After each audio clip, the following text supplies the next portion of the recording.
बेटा ये लड़की शादी के लिए मान गई है, शादी कर ले। लेकिन माँ, मेरी तनख्वाह ज़्यादा नहीं है। माँ, मैं इतने कम पैसों में पूजा का खर्च और इस घर का खर्च कैसे चलाऊंगा? बेटा तू इतना मत सोच, बीवी को 2 वक्त का खाना ही तो खिलाना है। मैं कहती हूँ शादी कर ले बेटा, इतनी अच्छी लड़की फिर नहीं मिलेगी। मोहन मान जाता है और मोहन फिर करता भी क्या, माँ के जिद के आगे उसे मानना पड़ता है। और मोहन की शादी पूजा से हो जाती है। पूजा देखने वाले में तो बहुत अच्छी थी लेकिन बहुत जिद्दी भी थी।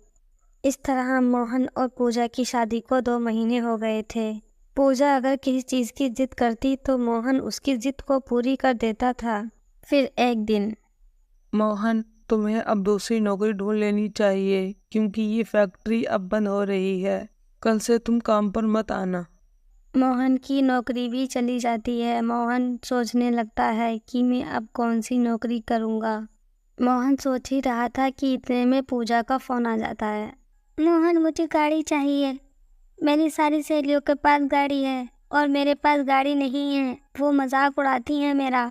सीमा, तुम समझो मेरे पास इतने पैसे नहीं हैं और अब तो मेरी नौकरी भी चली गई है। मुझे घर का खर्च चलाना भारी पड़ रहा है और तुम गाड़ी की बात कर रही हो। मुझे कुछ नहीं पता, मुझे गाड़ी चाहिए, आज ही चाहिए। पूजा फोन काट देती है। मैंने माँ से कितनी बार कहा था मेरी शादी मत करो, और बहू भी लाई तो जिद्दी लाई। मोहन घर आ जाता है लेकिन मोहन से पूजा घर पर भी बहुत लड़ाई लड़ती है।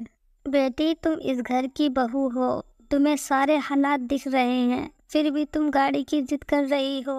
मोहन को कुछ दिनों का समय तो दो, वो गाड़ी जरूर लाके देगा। माँ जी तुम हमारे बीच में नहीं बोलो तो अच्छा है। देखा माँ, ये तुम्हारी ही जिद है। लो, संभालो अपनी जिद्दी बहू को। मोहन फिर अगले दिन नौकरी की तलाश में निकल जाता है लेकिन उसे कोई भी नौकरी नहीं मिलती है।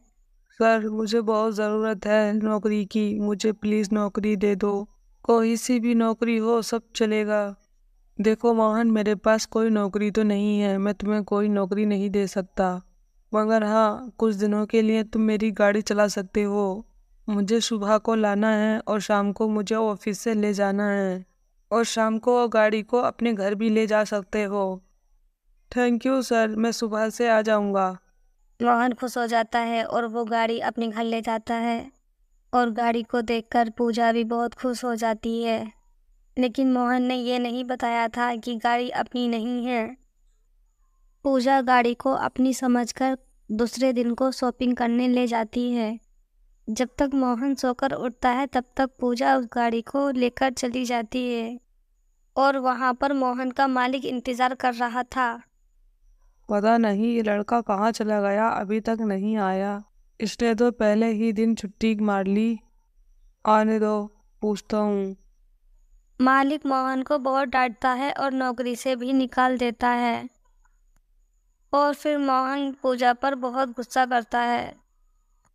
देखा, तुम्हारे जिद की वजह से आज गाड़ी भी चली गई और मेरी नौकरी भी चली गई है। पूजा अपनी गलती पर शर्मिंदा होती है और माफी मांग लेती है।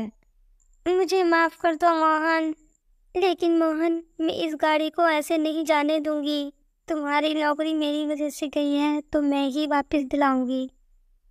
मोहन और पूजा उस सेठ के पास चले जाते हैं और पूजा सेठ को सारी हकीकत बता देती है।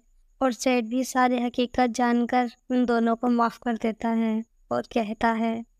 कोई बात नहीं पूछा, तुम अभी तो मेरी गाड़ी ही अपनी गाड़ी बना लो, लेकिन बहुत जल्द ही तुम अपनी गाड़ी के मालिक बन जाओगे। मैं सिर्फ मोहन को नहीं, तुम्हें भी नौकरी पर रख रहा हूँ। पूजा और मोहन दोनों लगन से काम करने लगते हैं और कुछ ही दिनों में वो अपनी गाड़ी भी ले लेते हैं और एक खूबसूरत बंगला भी खरीद लेते हैं। अब पूजा जिद्दी बहू नहीं, एक समझदार बहू बन गई थी।